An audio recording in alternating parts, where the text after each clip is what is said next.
Shalom, saya kasih. Khotbah saya hari ini saya beri judul Pribadi Penuntas. Siapakah dia dan mengapa disebut pribadi penuntas? Saudara, bulan Mei ini bisa kita sebut sebagai bulan Roh Kudus. Kenapa demikian, saudara? Karena 4 hari lagi, tanggal 9 Mei, kita akan merayakan kenaikan Tuhan Yesus ke surga. Lalu tepat 10 hari setelah Yesus naik ke surga, yang hari bulan ini kita rayakan tanggal 19 Mei, itu Roh Kudus dicurahkan. Itu hari Pentakosta. Tepat pada hari Pentakosta 2000 tahun yang lalu, Roh Kudus dicurahkan di kamar loteng Yerusalem. 120 murid Yesus penuh dengan Roh Kudus. Dan kemudian mereka dipakai menjadi saksi Tuhan yang luar biasa. Berikan tepuk tangan yang hebat bagi dia, bagi Tuhan. Haleluya. Saudara, apa yang terjadi ini sesungguhnya menggenapi janji Tuhan Yesus sendiri. Saudara, sebelum Yesus naik ke surga, Tuhan Yesus berpesan pada murid-muridnya. Aku akan minta pada Bapa, kata Yesus, dan ia akan memberikan kepadamu seorang penolong yang lain. Seorang apa, saudara? Penolong yang lain. Itu dalam bahasa Ibrani, bahasa Alkitab Perjanjian Baru, itu adalah Parakletos. Parakletos itu adalah penolong yang lain yang setara dengan yang digantikan. Sebagai contoh, hari ini misalkan saya berhalangan untuk menyampaikan firman Tuhan di tempat ini. Maka saya minta hamba Tuhan lain, pendeta lain, yang setara dengan saya, ya tidak lebih pintar berkhotbah atau tidak kurang pintar berkhotbah dan sebagainya dari saya. Itu untuk menggantikan saya berkhotbah. Jadi yang setara, itu namanya Parakletos. Jadi Yesus berkata, aku akan pergi ke rumah Bapa. Tapi aku akan minta Bapa untuk memberikan padamu seorang penolong yang lain. Katakan penolong yang lain. Siapa dia?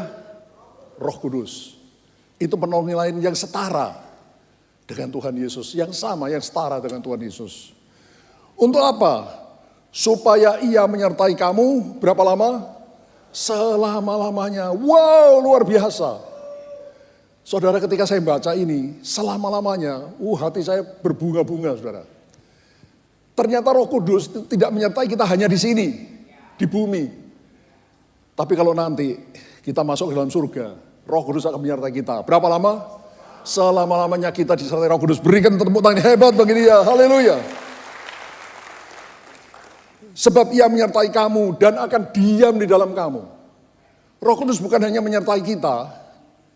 Dia tidak menyertai kita dari jauh, saudara, atau di samping kita, enggak. Tapi diam di dalam kita.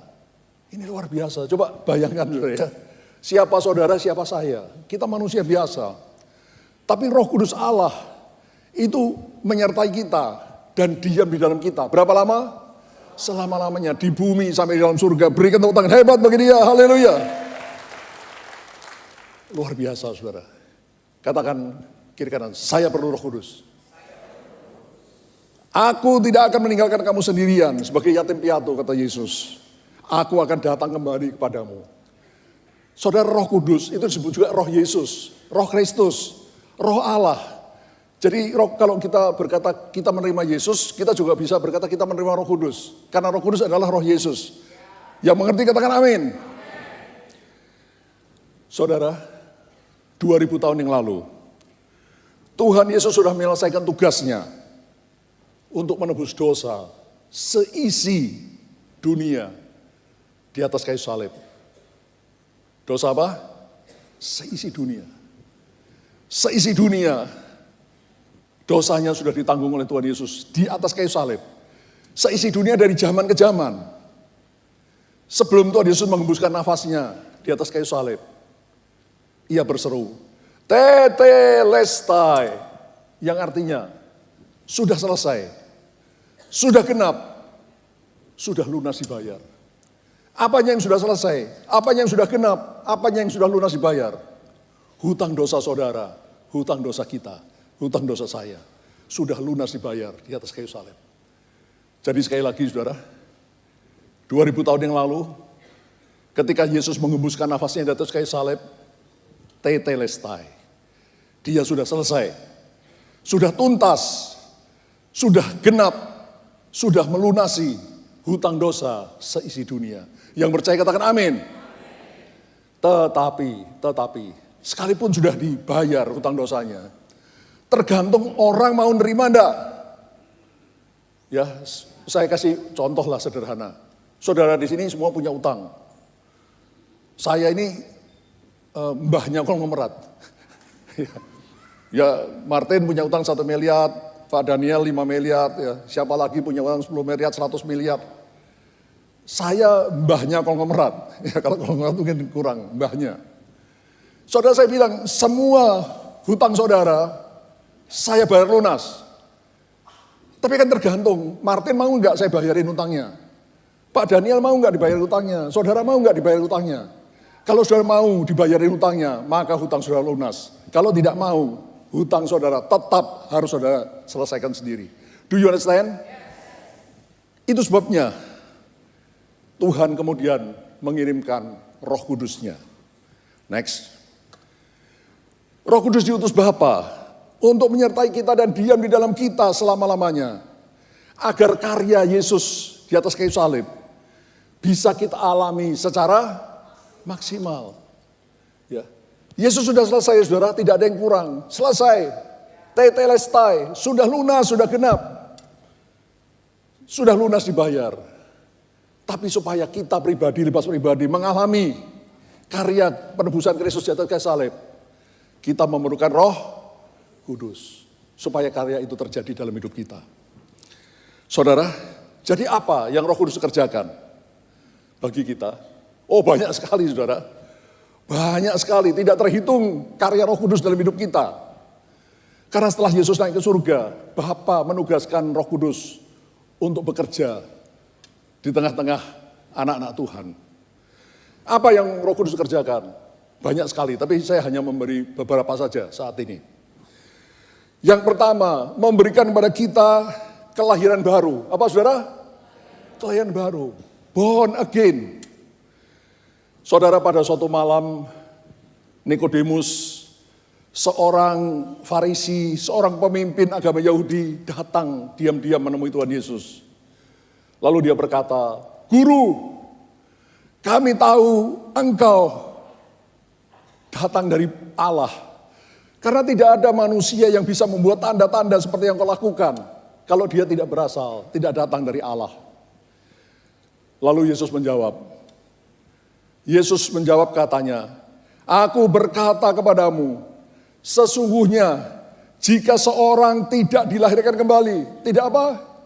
Dilahirkan kembali, dia tidak dapat melihat kerajaan Allah. Melihat aja tidak bisa, saudara, apalagi masuk. Kalau tidak dilahirkan kembali. Nikodemus kebingungan, saudara. Dia tidak pernah mendengar perkataan dilahirkan kembali. Jadi dia tanya, bagaimana mungkin seorang dilahirkan kembali kalau dia sudah tua? Apakah dia harus masuk lagi ke rahim ibunya untuk dilahirkan kembali? Kan tidak mungkin, saudara. Lalu Yesus menjawab, "Aku berkata kepadamu sesungguhnya, jika seorang tidak dilahirkan dari air dan roh, ia tidak dapat masuk dalam kerajaan Allah." Seorang harus dilahirkan dari air firman Allah. Dia percaya kepada berita Injil bahwa Yesus sudah mati di atas kayu salib. Lalu dia harus membuka hatinya. Dia undang Roh Kudus, Yesus dalam rupa Roh Kudus untuk masuk dalam hatinya. Dan ketika Yesus masuk dalam hatinya, Roh Kudus masuk dalam hatinya, maka dia mengalami yang disebut kelahiran baru, lahir kembali. Ayat 6, perhatikan. Apa yang dilahirkan dari daging adalah daging. Apa yang dilahirkan dari roh adalah roh. Saudara dengar baik-baik, ini menentukan nasib saudara. Ya, di dalam kekekalan. Yesus menjelaskan bahwa ada 2 macam kelahiran. Yang pertama lahir dari daging. Siapa yang sini sudah lahir dari daging? Lu semua dong. Kalau sudah tidak lahir dari daging, lahir dari mana? Dari batu. Siapa yang sudah lahir dari daging? Angkat tangan tinggi-tinggi. Ya, kita semua lahir dari daging, saudara. Dari rahim ibu kita keluar. Ya, bukan dari batu, saudara. Tapi kalau sudah lahir dari daging, saudara tidak akan masuk kerajaan Allah. Hanya lahir dari daging, tidak masuk dalam kerajaan saudara. Saudara juga harus lahir dari Roh Kudus. Siapa lahir dari daging adalah daging. Siapa lahir dari roh adalah roh. Jadi saudara harus mengalami dua macam kelahiran. Kita semua sudah lahir dari daging, saudara. Ya, itu sebabnya kita sekarang ada di sini. Tapi kita juga harus mengalami kelahiran dari roh. Kita harus mendengar, percaya kepada firman Allah, berita Injil, bahwa Yesus sudah mati di salib untuk menebus dosa seisi dunia. Kita percaya berita Injil, kita bertobat. Lalu kita membuka hati kita undang Yesus untuk masuk dalam hati kita. Maka Yesus dalam rupa Allah Roh Kudus. Roh Kudus disebut juga Roh Kristus, Roh Yesus, masuk dalam hati kita dan tinggal dalam hati kita. Dan saat itulah kita mengalami yang disebut kelahiran baru. Born again. Saya mau tanya di sini saudara, siapa yang sudah lahir baru? Angkat tangan tinggi-tinggi. Ya, belum semua saudara ya. Yang belum lahir baru, tolong. Ya, tolong. Ini saya mohon untuk kepentingan saudara sendiri, bukan kepentingan saya. Segera pelajari, segera alami kelahiran baru. Ya saudara bisa menghubungi pengerja di sini, atau saudara bisa pergi ke TDRP, ya di sana ada konselor-konselor untuk melayani saudara, terserah. Ya, tapi segera, jangan sampai nafas ini berhenti sebelum kau mengalami kelahiran baru. Jangan sampai nafas ini berhenti sebelum engkau dilahirkan kembali secara roh. Ya. Saudara, saya sudah terangkan bulan lalu, ya di tempat ini. Setelah kita menerima Yesus sebagai Tuhan Juru Selamat, lahir baru, maka di dalam diri kita ini ada dua macam manusia. Yang pertama manusia roh, manusia rohani. Yaitu roh kita yang didiami oleh Roh Kudus Allah. Itu manusia rohani. Tapi yang kedua manusia daging. Yaitu daging kita yang di dalamnya ada kuasa dosa. Dan keduanya ini selalu bertempur. Saudara, sekali lagi, kalau saudara hanya lahir secara daging, secara jasmani, engkau tidak akan melihat. Melihat aja tidak, saudara. Apalagi masuk dalam kerajaan Allah. Engkau harus dilahirkan kembali, menjadi ciptaan baru, menjadi anak Allah karena engkau menerima Roh Kudus dalam hidupmu. Do you understand? Berikan tepuk tangan bagi Tuhan, haleluya. Saudara, Roh Kudus membuat kita bisa lahir kembali, menjadi anak Allah, menjadi ciptaan baru. Kemudian peranan yang berikutnya dari Roh Kudus, melaksanakan pengudusan. Tanpa kekudusan, kata firman Allah, tidak seorang pun melihat kerajaan Allah. Melihat aja enggak, apalagi masuk. Siapa yang mau masuk surga? Katakan, saya harus hidup kudus. Roh Kudus itu melaksanakan, menolong saudara, membantu saya untuk bisa hidup kudus. Saudara, dikatakan roh yang memberi hidup telah memberikan kamu dalam Kristus dari hukum dosa dan hukum maut. Bulan lalu saya sudah terangkan di sini, saudara. Rasul Paulus, ketika dia memeriksa dirinya, dia dapati bahwa di dalam tubuhnya itu ada hukum maut. Ada kuasa dosa yang selalu menyeret dia untuk berbuat salah, berbuat dosa. Tiap kali dia menghendaki berbuat yang baik, yang jahat itu sudah datang. Kenapa? Karena dia tahu, dia menemukan bahwa ada kuasa dosa di dalam tubuhnya. Sehingga akhirnya dalam keputusasaannya dia berteriak, "Aku manusia celaka. Siapakah yang dapat melepaskan aku dari tubuh maut ini?" Jawabannya ini, saudara. Roh Kudus yang memberi hidup telah memberikan kamu di dalam Kristus dari hukum dosa dan hukum maut. Ketika saudara menerima Roh Kudus Allah, maka saudara dimerdekakan dari dosa, dari hukum maut, dari tekanan dosa. Saudara, dikatakan selanjutnya, tetapi kamu tidak hidup dalam daging, melainkan dalam roh. Jika memang Roh Kudus Allah diam di dalam kamu. Tapi jika orang tidak memiliki Roh Kudus, dia bukan milik Kristus. Ya. Kalau saudara tidak punya Roh Kudus, engkau bukan milik Kristus. Ayat berikutnya, ayat 13. Jika engkau hidup menurut daging, kamu akan mati. Tapi jika oleh roh, kamu mematikan perbuatan-perbuatan tubuhmu, kamu akan hidup. Semua orang yang dipimpin roh Allah adalah anak Allah. Saya sudah terangkan bulan lalu, ini lebih mempertegas, lebih menjelaskan. Saudara, kita ini sekarang tadi saya katakan kita ada dua macam manusia dalam diri kita. Manusia rohani, manusia baru, anak Allah, ciptaan baru, yaitu roh kita yang didiami oleh Roh Kudus Allah. Dan manusia lama, yaitu daging kita, yang mana di dalamnya ada kuasa dosa, kuasa maut di dalam tubuh kita. Mana yang kita ikuti, saudara? Kalau kita mau hidup dipimpin Roh Kudus Allah, kita mau mematikan perbuatan daging kita, maka kita akan masuk dalam kerajaan surga. Saya sudah jelaskan, tiap hari kita harus memandang manusia lama kita sudah disalibkan bersama Kristus, supaya tubuh dosa kita hilang kuasanya, ya, supaya kita mampu hidup kudus. Ya, jadi caranya Tuhan, manusia lama kita itu bukannya diperbaiki. Kasihan ya, ini Yongki yang lama kasihan, ini sih masih ganteng sih. Ini mesti diperbaiki aja dah. Enggak. Lu ganteng, enggak ganteng, jelek, enggak jelek, harus manusia lama harus dimatikan. Manusia daging ini harus dimatikan.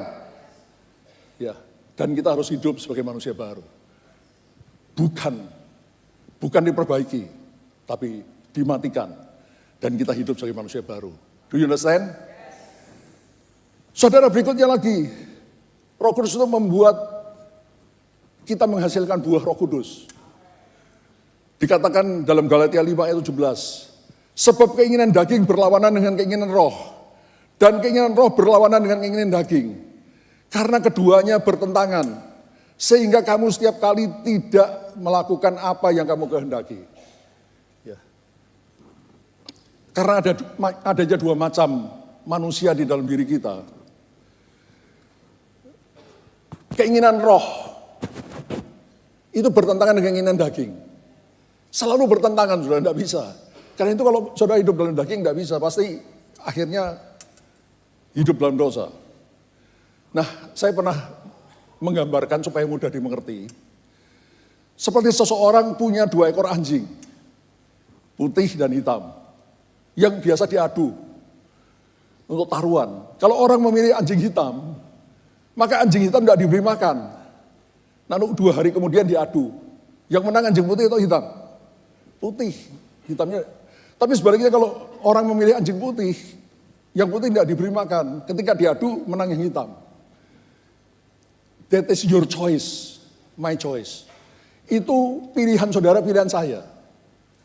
Apakah manusia baru kita, manusia batiniah kita, roh kita yang didiami Roh Kudus, itu kita beri makan terus. Dengan apa? Firman Allah. Melakukan firman Allah dengan doa, pujian, penyembahan. Sehingga manusia baru kita menjadi makin kuat. Manusia lama kita makin lemah dan kalah. Tapi kalau kita beri terus makan manusia lama kita dengan perbuatan daging, maka manusia lama kita akan makin kuat. Manusia baru kita akan lemah. The choice are yours. Pilihan bukan di tangan Tuhan, tapi di tangan saudara, di tangan saya. Supaya lebih jelas tentang perbuatan daging, kita lihat berikutnya, Galatia. Perbuatan daging telah nyata. Ini contohnya banyak sekali, saudara, tapi contoh aja. Percabulan, kecemaran, hawa nafsu, penyembahan berhala. Penyembahan berhala itu bukan hanya menyembah pohon, menyembah patung, bukan, saudara. Semua yang kita kasih lebih dari Allah, itu namanya berhala. Termasuk diri kita sendiri. Kalau kita mengasihi diri kita lebih dari Tuhan, itu berhala. Atau uang saudara, kekayaan saudara, pekerjaan saudara, yang saudara kasih lebih dari Tuhan, itu berhala. Saudara, ingat penyembah berhala tidak masuk kerajaan Allah. Sihir itu tidak usah gini. Ya ada yang begitu, saudara. Tapi itu termasuk guamia. Opok-opok. Halo yang punya opok-opok di sini? Ya jimat-jimat dan lain-lain. Itu termasuk sihir. Tidak masuk kerajaan Allah. Perseteruan, perselisihan, iri hati, amarah, kepentingan diri sendiri, percideraan, roh pemecah, kedengkian, kemabukan, pesta pora dan sebagainya. Terhadap semuanya itu telah kuperingatkan kamu, seperti yang telah kubuat dahulu, bahwa barang siapa melakukan hal-hal yang demikian, mari kita baca yang saya highlight, ungu ya. 1, 2, 3. Ia tidak akan mendapat bagian dalam kerajaan Allah. Karena itu jangan lakukan. Katakan kiri kan, jangan lakukan. Jangan lakukan perbuatan daging. Yang ini atau apapun juga, jangan lakukan. Karena yang melakukan perbuatan daging tidak masuk kerajaan Allah. Sebaliknya terus ikut pimpinan Roh Kudus. Sehingga akhirnya buah Roh Kudus mengalir keluar dalam hidup saudara. Galatia 5 ayat 22, 24. Tapi buah roh ialah kasih, sukacita, damai sejahtera, kesabaran, kemurahan, kebaikan, kesetiaan, kelemah lembutan, penguasaan diri. Tidak ada hukum yang menentang hal-hal ini. Barang siapa menjadi milik Kristus, dia telah menyalibkan daging dengan segala hawa nafsunya dan keinginannya. Saudara, kalau kita dalam hidup ini terus mengikuti pimpinan Roh Kudus, ya, kita terus memberi makan manusia baru kita terus ikut pimpinan Roh Kudus, menjadi makin kuat. Akhirnya, buah Roh Kudus akan timbul dalam diri saudara. You just check yourself, periksa diri saudara sendiri. Apakah ada buah roh yang sudah mulai kelihatan dalam diri saudara? Apa itu buah roh tadi? Kasih. Apakah engkau sudah makin mengasihi Tuhan dan sesama? Sukacita, apakah ada sukacita dalam dirimu? Damai sejahtera. Ini bukan soal hal-hal di luar, saudara. Wah, kalau kita dapat kenaikan gaji, kita sukacita. Damai sejahtera, enggak, saudara. Dapat kenaikan gaji, enggak dapat kenaikan gaji, ada masalah, enggak ada masalah. Tetap ada sukacita, damai sejahtera di dalam diri kita. Do you understand? Kesabaran, kemurahan, kebaikan, kesetiaan. Apakah sudah mulai lakukan itu dalam hidup saudara? Kelemah lembutan, penguasaan diri. Saudara, itu menunjukkan kalau sudah punya buah roh, engkau sudah semakin serupa dengan gambaran Yesus Kristus. Saya berdoa semua di sini masuk surga. Semua hidupnya dipimpin Roh Kudus dan semua mempunyai buah Roh Kudus. Berikan tepuk tangan hebat bagi Tuhan. Haleluya. Sekarang saya akan bicara yang terakhir, yaitu tentang dibaptis oleh Roh Kudus. Dibaptis dalam Roh Kudus. Kisah Rasul 1 ayat 5 menuliskan, sebab Yohanes membaptis kamu dengan air, tetapi tidak lama lagi kamu akan dibaptis dengan Roh Kudus. Jadi di sini dijelaskan bahwa ada dua macam baptisan. Sebenarnya ada tiga, ya baptisan api, tapi kita tidak usah bicara itu. Pertama, baptisan dengan air, baptisan dalam air. Ya. Siapa yang sudah dibaptis dalam air sini? Angkat tangan tinggi-tinggi. Oh ya, sebagian besar kita sudah ya. Pada waktu kita bertobat, menerima Yesus sebagai Tuhan Juru Selamat, Roh Yesus, Roh Kudus masuk dalam diri kita, maka sebagai tanda pertobatan kita dibaptis dalam air. Ya, kita sudah alami semua. Tapi yang kedua ada baptisan dengan Roh Kudus atau baptisan dalam Roh Kudus. Saudara, kata baptis itu berasal dari kata bahasa Yunani baptiso, artinya diselamkan. Ya, jadi kalau sudah dibaptis dalam Roh Kudus seperti diselamkan dalam Roh Kudus. Ya, saya beri contoh. Ini penuh ini, perlu diminum dulu, saudara. Ya kebetulan saya juga haus ya dari tadi.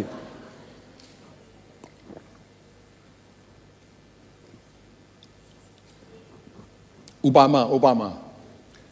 Gelas ini adalah hati kita. Saudara, waktu saudara dan saya menerima Yesus sebagai Tuhan Juru Selamat, lahir baru, maka Roh Yesus, Roh Kudus akan masuk dalam hati kita, tapi belum penuh. Katakanlah seperti ini setengah. Tapi pada waktu sudah dibaptis dalam Roh Kudus, seperti hati kita ini diselamkan.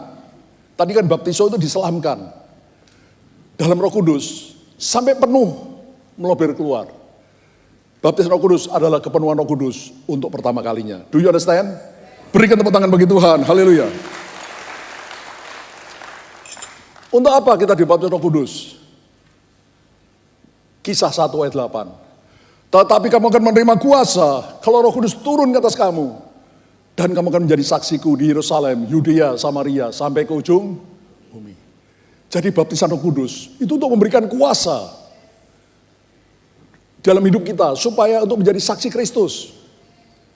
Saudara, pernahkah saudara mendoakan orang sakit, orang itu sembuh? Seharusnya pernah, saudara.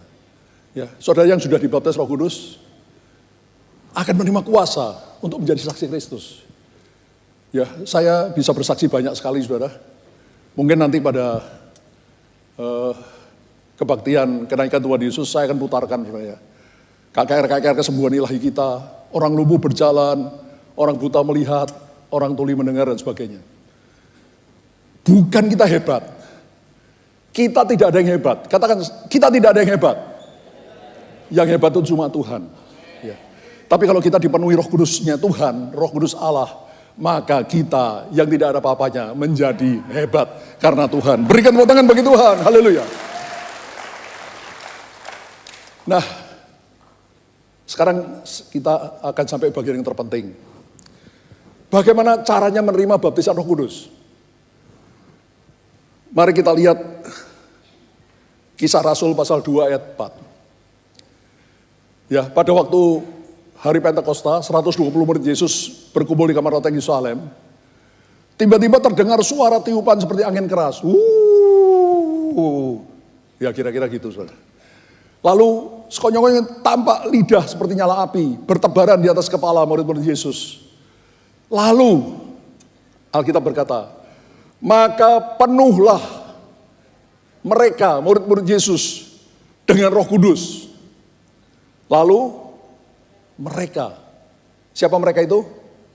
Murid Yesus. Mulai berkata-kata dengan bahasa lain, seperti yang diberikan oleh Roh Kudus itu kepada mereka untuk mengatakannya. Saudara, ini yang banyak tidak diketahui orang Kristen. Orang Kristen ketika menerima baptisan Roh Kudus, mereka gini loh, saudara.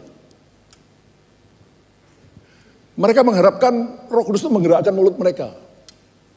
Ya, menggerakkan lidah mereka. Tidak. Ya, ayat ini berkata, ketika mereka penuh dengan Roh Kudus, maka penuhlah mereka dengan Roh Kudus. Mereka murid Yesus dengan Roh Kudus. Lalu siapa? Mereka murid Yesus mulai berkata-kata. Jadi yang mulai ngomong siapa? Murid Yesus yang menggerakkan lidah murid Yesus, bukan Roh Kudus. Mereka berkata-kata bahasa lain seperti yang diberikan oleh Roh Kudus kepada mereka untuk mengatakannya. Jadi kata-katanya dari Roh Kudus, tapi yang membuka mulut mengatakannya siapa? Saya, kita. Saya ulangi lagi, ya. Jangan salah, saudara, ini bukan teori saya. Ya, ini adalah firman Tuhan. Ketika kita penuh Roh Kudus, maka akan ada sesuatu, rasanya ada kata-kata yang mau keluar, belum jelas, nggak apa-apa. Dengan iman, katakan saja. Ya. Kata-katanya dari Roh Kudus. Tapi yang mengucapkannya siapa? Kita. Katakan, yang mengucapkannya saya. Ya, jadi bukan Roh Kudus. Jadi kalau sudah, biarpun ada kata-kata yang mau keluar, saudara diam aja. Ya, nggak terjadi apa-apa. Ucapkan, ucapkan. Dengan iman mulai ucapkan. Kalau belum jelas, saudara bisa katakan haleluya, haleluya. Tapi fokusnya Tuhan. Maka tiba-tiba saudara akan dipenuhi Roh Kudus. Dan mulai berkata-kata dengan bahasa lidah, bahasa roh. Yang percaya berikan tepuk tangan bagi Tuhan. Haleluya.